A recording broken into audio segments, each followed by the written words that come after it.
Հաշվի չի առնվել որևէ նրբություն։ Facebook-ում գրառում անելուց առաջ պետք էր նախապես տեղեկացնել եւ հաշվի առնել հարազատի հոգեբանական վիճակը։ Կարծում է քաղաքացու իրավունքների պաշտպան հասարակական կազմակերպության նախագահ Կարեն Հեքիմյանը։ Նման դեպքերում անհրաժեշտ է ուղղակի նախապես հարազատներին տեղեկացնել, հակառակ դեպքում դա վտանգավորել է։ Գիտեք ինչ, նման լուր իմանալուն պես հարազատը կարող է ուղղակի սիրտը կանգնի ենթադրենք, բառից բուն իմաստով, դրա առողջությանը վնաս։ Բայց իրավապաշտպանը գերիների հարազատներին չտեղեկացնելու պատճառն այլ կերպ է մեկնաբանում։ Այս գործընթացը ոչ թե ղեկավարվել է Հայաստանից, այլ ղեկավարվել է այլ պետությունից, ենթադրաբար Թուրքիայից։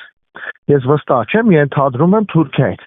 Ու այդ իմաստով, այդ ռակուրսով որ նայենք խնդրին, ապա հասկանալի կլինի, որ Հայաստանի օրվա իշխանությունները ուղղակի չեն տիրապետել այդ ինֆորմացիային։ Հայաստանի իշխանությունները հանդես են եկել ոչ թե որպես պայմանագրային կողմ, այլ որպես մենեջեր, այսինքն կատարող կողմ։ Զանգել են, ասել են, որ լինելու է փոխանակում, իսկ Նիկոլ Փաշինյանը որպես թարմ լուր շտապել է ներկայացնել հանրությանը, կարծում է Կարեն Հեքիմյանը։